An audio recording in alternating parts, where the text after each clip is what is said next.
It's getting on a bit now, isn't it?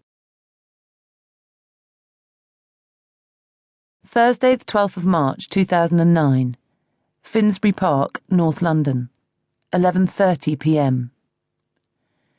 Keon Hendry was crouched behind a bush near Finsbury Park Underground Station, both hands shaking a little.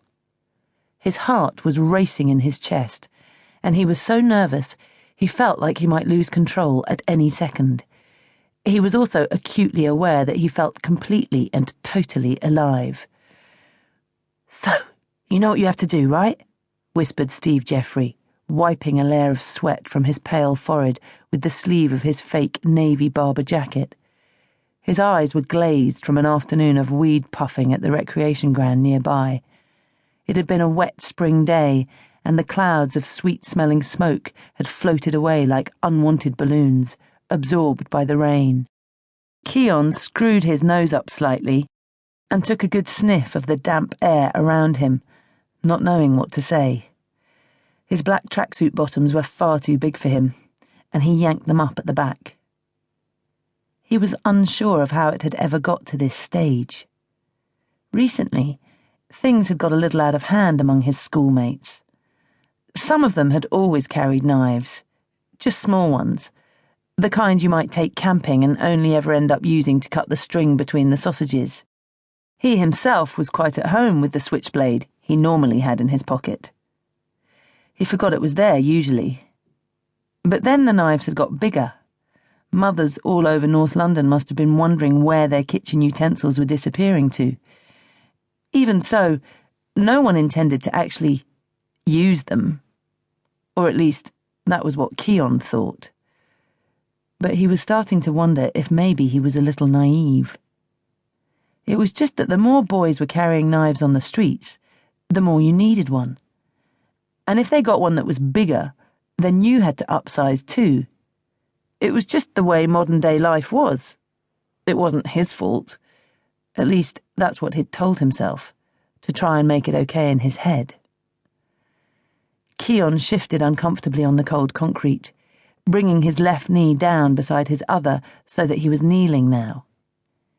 He considered for a moment how uncomfortable this all was, and how he wished he was at home instead, watching a film and eating chips with his sister, Reb. He considered for a few moments how disgusted she would be if she knew he was crouching in a bush near Finsbury Park Tube, preparing to scare the living daylights out of someone. "Keon, are you there? Earth to Keon!" Steve almost barked now, frustration in his voice. His forehead crunched up in anger, soft white skin over his sharp bone structure. Yes, all right. When he comes out of the station, we'll give him a fright. I get it." Keon responded in a low voice, almost growling, wondering if it would be too late to walk away from all of this. "And don't take it too far, okay? We don't want to get in trouble for this. Just do whatever you have to do to stop the little shit giving us grief, all right?" continued Steve, putting a cigarette between his thin lips and lighting it with a Zippo. His eyes were like satellite dishes, huge and watery. Thread-like blood vessels had risen to the surface of his eyeballs, making the whites of his eyes a soft pink. "Of course I'm not actually going to hurt him. Who do you think I am?"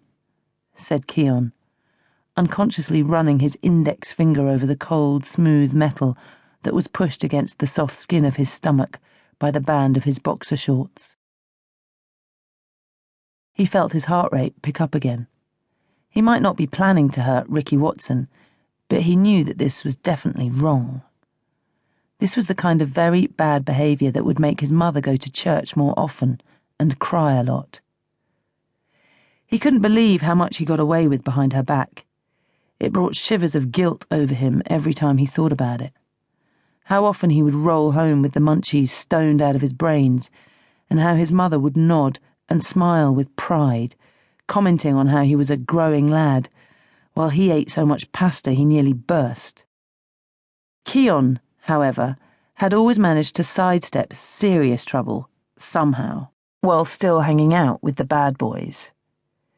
He was always on the periphery, laughing at the right jokes, wearing the right clothes, but somehow never getting his hands dirty.